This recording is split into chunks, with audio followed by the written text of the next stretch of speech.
and action. Cody doesn't want to be doing this with me because he made too good of a supper and he's totally got like food comatose, and I drug him out of bed to do this. So we got stimulated with our stimulus money, and we needed to set up like a better sleep system. So I have a decent summertime system, but we live in Minnesota and we needed stuff for wintertime. So we went and we got some stuff. But before I just go out and go camping and like just head out there and having never tested any of it, we're gonna do a phase transition. So after a crap ton of research, I've come to a few conclusions about gear. One, I don't care what anybody else says, it's gonna end up being trial and error and what works for you in the end anyways, because that's the way that it goes. But we decided to go with the ThermaRest TrailPro self-inflating sleeping pad. It has an R value of 4.4, and that's why we did it. This is the size when it's completely boxed up, so it's not as small as like your Nemo tensor or any of that, but it has way more insulation. This thing is like sleeping on air. God, hey Chuckles, Boho Son's here. It is? Shout out to Bohemian Adventures. Just wanted to say that Jack, he was being crazy and also he kept on blowing at me. Jack, stop blowing at your brother.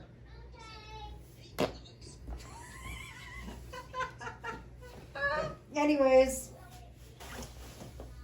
so for my sleeping bag, this is not its stuff sack. This is its storage sack, and its stuff sack gets nice and small. But I got the, 1 second. Boys, I'm trying to get famous. Thank you. Mommy needs her stardom time. I got the Nemo Sonic 0 degree bag.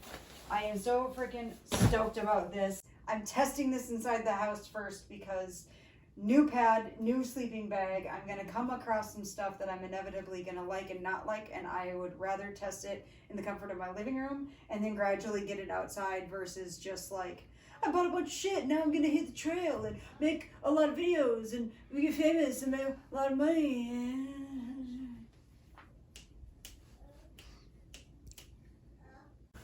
All right. Let's see now. A little hard to get in.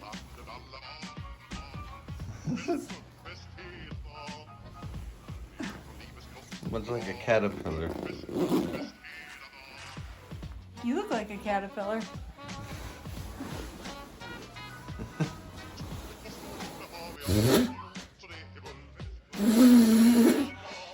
Your hair.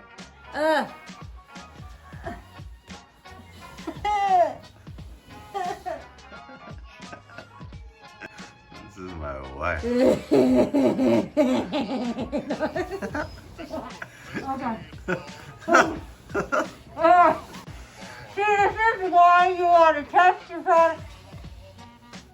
You want to test your products out inside first, because you don't want to end up in a pickle on the trail.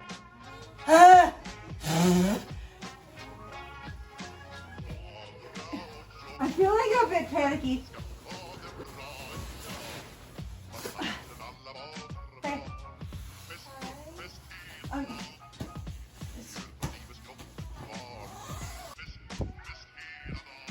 Next, whatever you do, don't step on this stuff, okay? Don't growl at me like you know. Listen. Welcome to Bohemian Adventures. Next, we've got a couple of different phases on testing out this gear. Step 2 is going to be Cody set up we have a greenhouse in our backyard, and Cody put in a tent inside the greenhouse for me, so it's a little bit more insulated that way. And we have electric run out to our greenhouse, so there'll be a space heater. So next is I'm gonna, try and keep the greenhouse at 40 degrees or so and test it out in those temperatures. And if that works, phase 3 will be in the backyard with no space heater, just inside a tent. And if that works, then we'll try it out in the field. But I don't want to jump right to the field with new gear because I've learned my lesson. So we'll see if this method even works for us. Rolling? Rolling. So, phased testing of my new sleep system. Like I said, stage 1 was last night in the living room. Went all right. Phase 2 tonight is going to be out in the greenhouse in the tent. In the tent in the greenhouse. Thanks to Coco. Now, it's supposed to start sleeting overnight, and that sleet is supposed to turn to snow. And then it's supposed to snow all day long tomorrow. I promised myself I'm going to stay out there tonight in the greenhouse. I'll stay dry because I'll be in the greenhouse in the tent. But then tomorrow, for phase 3, when I'm going to actually be out in the backyard in a tent for real, I got to do that tomorrow no matter what. And it's supposed to be snowing. And so I'll actually get to test out setting up the equipment and being out in less than favorable conditions. It's supposed to maybe get colder and really windy. So, and it should be a good phased transition to using this in the wild.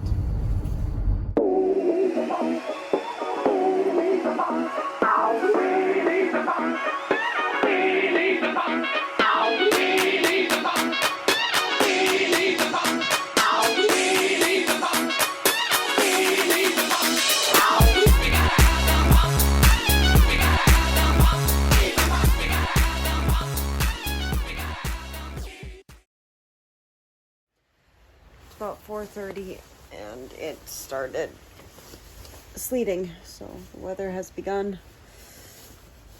but I'm staying perfectly warm, so I'm going back to bed now.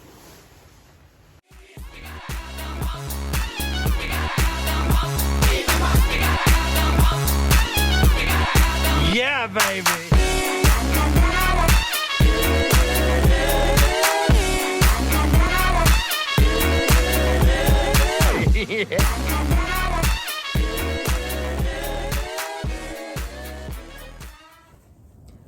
Alrighty, so I am in the yard outside.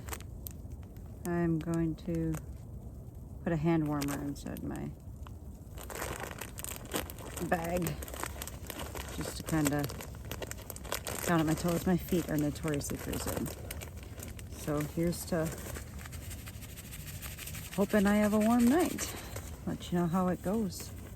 I'm not ashamed if I don't make it because this tent is mesh on the outside, or inside is mesh, and then all this. But I packed up some snow around it, so we'll see. It's supposed to get windy. Hopefully it just doesn't get too drafty in here. Wish me luck. All right.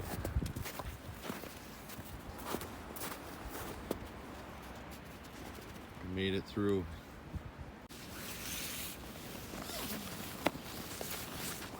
I'm just getting stuff in quick.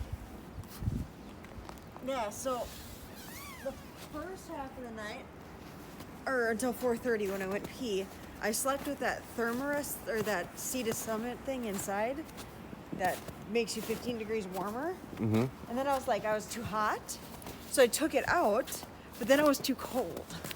So I didn't Goldilocks. Post thoughts. 1, I strongly suggest anybody who has new gear do a phased testing of your gear. Me, I spent the first night in my living room, second night in more moderate temperatures in the greenhouse, third night full-on winter in my backyard. This approach really allows you to fine-tune in what you like and don't like about your gear in a safe environment that if you need to call it off, you're just steps away from being in the comforts of your own home. I will, full disclaimer, I have not field tested this yet, and that's the next transition. But living in Minnesota in the middle of winter, we have a snap of cold weather coming up, plus we have 4 kids. Trying to get decent weather and babysitters lined up at the same time is next to impossible, but we'll make it happen. So field testing will be the next step. I would like to say a few things. The ThermaRest TrailPro, I know some people that are kind of gear snobs and ultra lightweight hikers. This coming, just a little over 2 pounds is maybe not the choice a lot of people would want to go with, and it's a bit bulkier, but for a winter system, this pad, I did not feel, I slept straight on the snow, and it was, you know, Minnesota winter. I had no problem with cold with this whatsoever. It was so phenomenal. And I know it's a bit bulkier, but I can tell you after only 3 nights, if as long as this pad holds up, which according to the reviews it does, I don't think I'm ever going to be using another thing for any camping of any season, because it was like sleeping on a comfortable bed. That is how comfortable this ThermaRest TrailPro is. It was ridiculous. Next, my Nemo sleeping bag, the Sonic 0 degree bag, phenomenal, holds up. A little bit of condensation in the morning on the outside of the bag, but that's going to happen anywhere that you're winter camping. I have no complaints. I could nitpick, but I'm not going to. I am happy that I spent the money on this bag. It made the world of difference. Next, I wanted to talk about that Sea to Summit, the ThermoLite Reactor Extreme. I got this because I am a cold body. I am always cold, even in, you know, our house is 68 degrees and I'm still always cold. This is just a nice thin ThermoLite reactor layer that goes inside your sleeping bag. It's just a liner, and they say it keeps you 15 degrees warmer. So if this is a 0 degree bag, if I put this inside, it should be rated negative 15 degrees Fahrenheit. Now, I'm not going to get nitpicky with breaking that down, but I will say that when I put this in, I was a little bit chilly without it. Not that I couldn't sleep. It wasn't horrible, but I'm cold, and there was a little bit of a bite without this in there. So I put the ThermoLite reactor inside my sleeping bag, and I didn't wake up for 5 hours. And when I did wake up, I was starting to get a little bit sweaty. I'm cold always. So this was phenomenal, and I can't wait to continue to test this all. But phase transition of testing of your gear, folks, you really ought to do it instead of just heading out there and getting yourself into a bit of a pickle. Nobody wants that. Anyways, thanks for tuning in, everybody. Bohemian Adventurers has been we've been doing this for coming up on a year now, and I am so excited to continue doing this for years to come. The support that we have seen from different folks out there, local and globally around the world, that have a similar interest. They're doing similar things. A lot of folks doing their own YouTube channels, and I am so happy with the community that has developed throughout all of this. And I would be remiss if I did not mention Tim, one of the original Bohemian Adventurers, who's gone off and he has his own channel now. I called it Hiking with Buckley, which it's not. It's backpacking with Buckley. But from here on out, I think I should just call it like back hiking with Buckley. Hike packing or back hiking with Buckley. Either way, you should really check him out, because he is going to be doing a lot of sweet adventures this summer. He will be hiking the Centennial Trail, and I'm saying this out loud because it's going to force him to have to do that. And I really hope to get out there and join him on little section hikes of the Centennial Trail. I work full-time as a cartographer. I build fishing maps for fishermen, for humminbird units. I make the actual maps of the lakes, and I have a full-time job doing that. And I have 4 children, so I can't always just bust off and go on these grand epic adventures. And Tim is in a little more favorable position with his profession to be able to go on some of these adventures. So he is going to be doing some amazing things, and I'm going to get to tag along. So you really ought to tune in and see what he's got going on, and I can't wait to collaborate with that in the future. Please, if you like anything that we do, like and subscribe as always. Smash, smoosh. I'm gonna cut that part out. Yeah, I shouldn't be left alone.